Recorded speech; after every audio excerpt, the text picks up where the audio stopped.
श्री गणेशाय नमः। ओम गंगणपतये नमः। वक्रतुंड महाकाय सूर्यकोटि समप्रभा निर्विघ्नं कुरु मे देव सर्वकार्येषु सर्वदा। ओम या कुंदेन्दु तुषारहार धवला या शुभ्रवस्त्रावृता या वीणावरदण्डमण्डितकरा या श्वेतपद्मासना या ब्रह्माच्युतशङ्कर प्रभृतिभिः दैवैः सदा वन्दिता सा मां पातु सरस्वती भगवती निशेषजाड्यापहा। वसुदेवसुतं देवं कंसं चारूरमर्दनं देवकी परमानन्दनं कृष्णं वन्दे जगद्गुरुम्। ओम क्लीं कृष्णाय वासुदेवाय हरे परमात्मने प्रणतक्लेशनाशाय श्रीगोविन्दाय नमो नमः। श्रीमद्भागवत महापुराण की जय। श्री सुखसुधा सागर की जय। श्री व्यास जी भगवान की जय। श्री सुखदेव जी भगवान की जय। सभी संतों की जय, सभी भक्तों की जय। जय जय श्री राधे। आप लोग सभी अपना अपना आसन पे विराजमान हो। आज हम भागवत महापुराण के पंचम स्कंद के 9वां अध्याय में प्रवेश करते हैं। पंचम स्कंद के 9वें अध्याय में भरत जी का ब्राह्मण कुल में जन्म लेने का प्रसंग आता है। श्री सुखदेव जी कहते हैं कि राजन, आंगिरस गोत्र में सम दम तप स्वाध्याय वेदाध्ययन त्याग अतिथि आदि को अन्न देना, संतोष तितिक्षा विनय विद्या कर्म विद्या अनसुईया दूसरों के गुणों में दोष न ढूंढना और आत्मज्ञान आत्मा के कर्तृत्व और भोक्तृत्व का ज्ञान एवं आनंद धर्म पालन जनित सुख सभी गुणों से संपन्न एक श्रेष्ठ ब्राह्मण थे। अंगिरस जो थे वो तो उनकी बड़ी स्त्री से उन्हीं के समान विद्याशील आचार रूप और उदारता आदि गुणों वाले 9 पुत्र हुए तथा छोटी पत्नी से एक ही साथ एक पुत्र और एक कन्या का जन्म हुआ। इन दोनों में जो पुरुष था वह परम भागवत राज श्री शिरोमणि भरत ही थे। वे मृग शरीर का परित्याग करके अंतिम जन्म में ब्राह्मण हुए थे, ऐसा महापुरुषों का कथन है। इस जन्म में भी भगवान की कृपा से अपनी पूर्व जन्म परंपरा का स्मरण रहने के कारण वे इस आशंका से कि कहीं फिर कोई विघ्न उपस्थित न हो जाए अपने स्वजनों के संग से भी बहुत डरते थे। हर समय जिनका श्रवण स्मरण और गुण कीर्तन सब प्रकार के कर्म बंधन को काट देता है, श्री भगवान के उन युगल चरण कमलों को ही हृदय में धारण किए रहते थे तथा दूसरों की दृष्टि में अपने को पागल मूर्ख अंधे और बहरे के समान दिखाते थे। राजा भरत जो थे उनका ब्राह्मण हिरण के बाद उनका जो हिरण वाला पिछले हम लोग 8वें अध्याय में सुने हैं, पंचम स्कंद के 8वें में 9वां में उनका जन्म जो होता है ब्राह्मण कुल में होता है। पिता का तो उनमें भी वैसा ही स्नेह था, इसलिए ब्राह्मण देवता ने अपने पागल पुत्र का भी शास्त्रानुसार समावर्तन पर्यंतन विवाह से पूर्व के सभी संस्कार करने के विचार से उनका उपनयन संस्कार किया। यद्यपि वे चाहते नहीं थे तो भी पिता का कर्तव्य है कि पुत्र को शिक्षा दें। इस शास्त्र विधि के अनुसार उन्होंने इन्हें शौच आचमन आदि आवश्यक कर्मों की शिक्षा दी, किंतु भरत जी तो पिता के सामने ही उनके उपदेश के विरुद्ध आचरण करने लगते थे। पिता चाहते थे कि वर्षा काल में इसे वेदाध्ययन आरंभ करा दूं, किंतु बसंत ग्रीष्म ऋतु के चैत्र वैशाख ज्येष्ठ और आषाढ़ 4 महीनों तक पढ़ाते रहने पर भी वे इन्हें व्याहति और शिरो मंत्र प्रणवों के सहित त्रिपदा गायत्री भी अच्छी तरह याद न करा सके। ऐसा होने पर भी अपने इस पुत्र में उनका आत्मा के समान अनुराग था, इसलिए उसकी प्रवृत्ति न होने पर भी वे पुत्र को अच्छी तरह शिक्षा देनी चाहिए, अपने पुत्र को अच्छी तरह शिक्षा देनी चाहिए।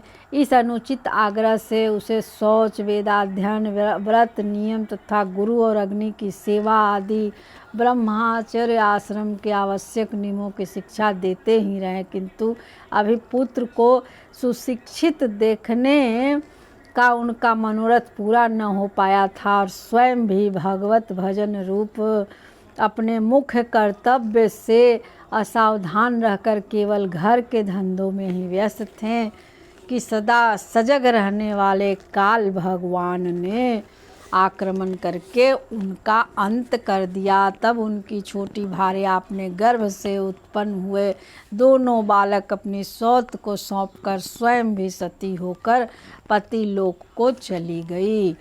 भारत जी के भाई कर्मकांड को सबसे श्रेष्ठ समझते थे। वे ब्रह्म ज्ञान रूप पराविद्या से सर्वथा अनभिज्ञ थे, इसलिए उन्होंने भरत जी का प्रभाव भी ज्ञात नहीं था। वे उन्हें निरा मूर्ख समझते थे, अतः पिता के परलोक सिधारने पर उन्होंने उन्हें पढ़ाने लिखाने का आग्रह छोड़ दिया। भरत जी को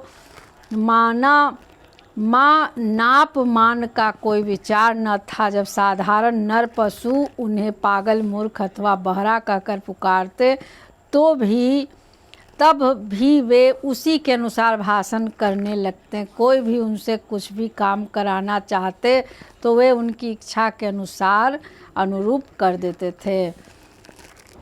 बेगार के रूप में, मजदूरी के रूप में मांगने पर अथवा बिना मांगे जो भी थोड़ा बहुत अच्छा या बुरा अन्न उन्हें मिल जाता, उसी को जीभ का जरा भी स्वाद न देखते हुए खा लेते हैं।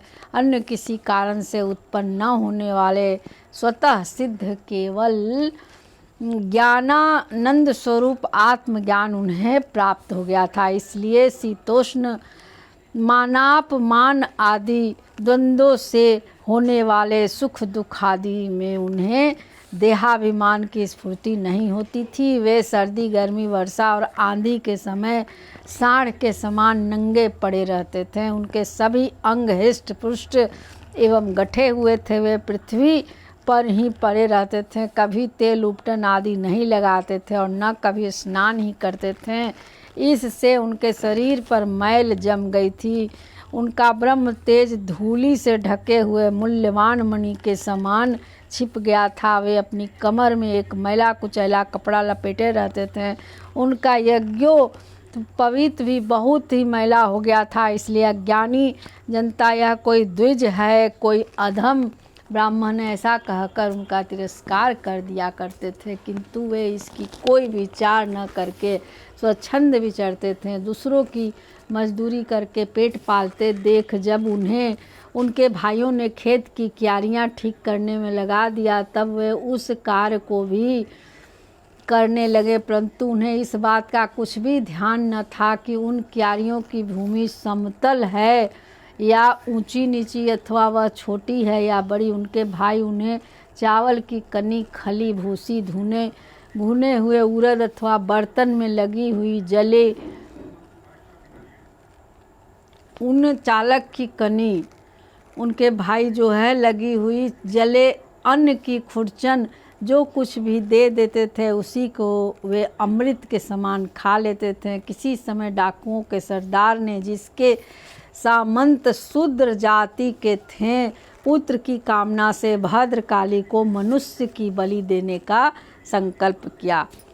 उसने जो पुरुष पशु बलि देने के लिए पकड़ मंगाया था, वह दैववश उसके फंदे से निकलकर भाग गया। उसे ढूंढने के लिए उसके सेवक चारों ओर दौड़े, किंतु अंधेरी रात में आधी रात के समय कहीं उसका पता न लगा। इसी समय दैव योग से अकस्मात उनकी दृष्टि इन अंगीरा रस गोत्रीय ब्राह्मण कुमार पर पड़ी, जो विरासन से बैठे हुए मृग वाराह आदि जीवों से खेतों की रखवाली कर रहे थे। उन्होंने देखा कि यह पशु तो बड़े अच्छे लक्षणों वाला है, यह बहुत अच्छे लक्षणों वाला है, इससे हमारे स्वामी का कार्य अवश्य ही सिद्ध हो जाएगा। यह सोचकर उनका मुख आनंद से खिल उठा और वे उन्हें रस्सियों से बांधकर चंडिका के सामने मंदिर में ले आए। तदंतर उन चोरों ने अपनी पद्धति के अनुसार विधि पूर्वक उनको अभिषेक एवं स्नान कराकर कोरे वस्त्र पहनाए तथा नाना प्रकार के आभूषण, चंदन, माला और तिलक आदि से विभूषित कर अच्छी तरह भोजन कराया। फिर धूप, दीप, माला, खील, पत्ते, अंकुर और फल आदि उपहार सामग्री के सहित बलिदान की विधि से गान, स्तुति और मृदंग एवं ढोल आदि का महान शब्द करते उस पुरुष पशु को भद्रकाली के सामने नीचा सिर करा के बैठा दिया। इसके पश्चात दस्यु राज के पुरोहित बने उस लुटेरे ने उस नर पशु के रुधिर से देवी को तृप्त करने के लिए देवी मंत्रों से अभिमंत्रित एक तीक्ष्ण खड्ग उठाया। चोर स्वभाव से तो रजोगुनी तमोगुनी थे ही, धन के मद से उनका चित्त और भी उन्मत्त हो गया था। हिंसा में भी उनकी स्वाभाविक रुचि थी।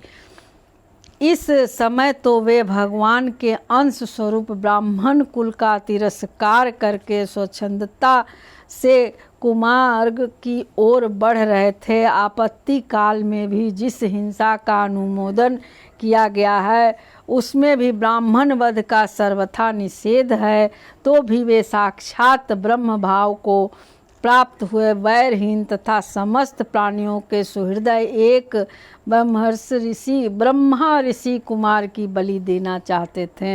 यह भयंकर कुकर्म देखकर देवी भद्रकाली के शरीर में अति दुस्सह ब्रह्म तेज से दाह होने लगा और वे एकाएक मूर्ति को फोड़कर प्रकट हो गईं। अत्यंत असहनशीलता और क्रोध के कारण उनकी भौहें चढ़ी हुई थी तथा कराल दाढ़ों और चढ़ी हुई लाल आँखों के कारण उनका चेहरा बड़ा भयानक जान पड़ता था।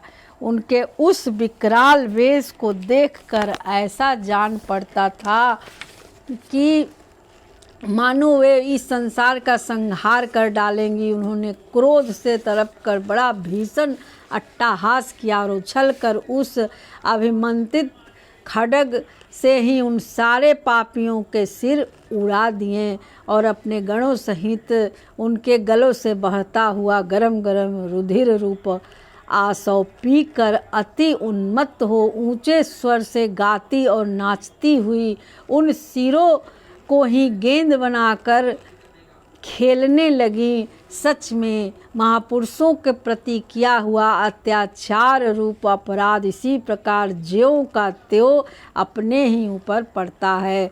परीक्षित, जिनकी देहाभिमान रूप सुदृढ़ हृदय ग्रंथि छूट गई थी, जो समस्त प्राणियों के सुहृद एवं आत्मा तथा वैरहीन हैं, साक्षात भगवान ही भद्रकाली आदि भिन्न भिन्न रूप धारण करके अपने कभी न चूकने वाले काल चक्र रूप श्रेष्ठ शस्त्र से जिनकी रक्षा करते हैं और जिन्होंने भगवान की निर्भय चरण कमलों का आश्रय ले रखा है, उन भगवत भक्त परमहंसों के लिए अपना सिर कटने का अवसर आने पर भी किसी प्रकार व्याकुल न होना, यह कोई बड़े आश्चर्य की बात नहीं है। इस तरह से पंचम स्कंद का 9वां अध्याय का विश्राम होता है।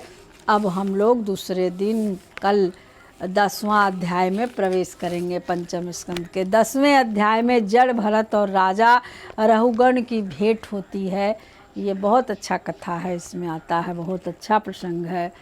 और आज के लिए हम लोग किस तरह से भगवान ही भद्रकाली बन के और रक्षा करते हैं, ब्राह्मण की बलि नहीं देनी चाहिए और वो तो बहुत ज्ञानी थे। कल के इसमें जड़ भरत में बहुत ही सुंदर प्रसंग आएगा।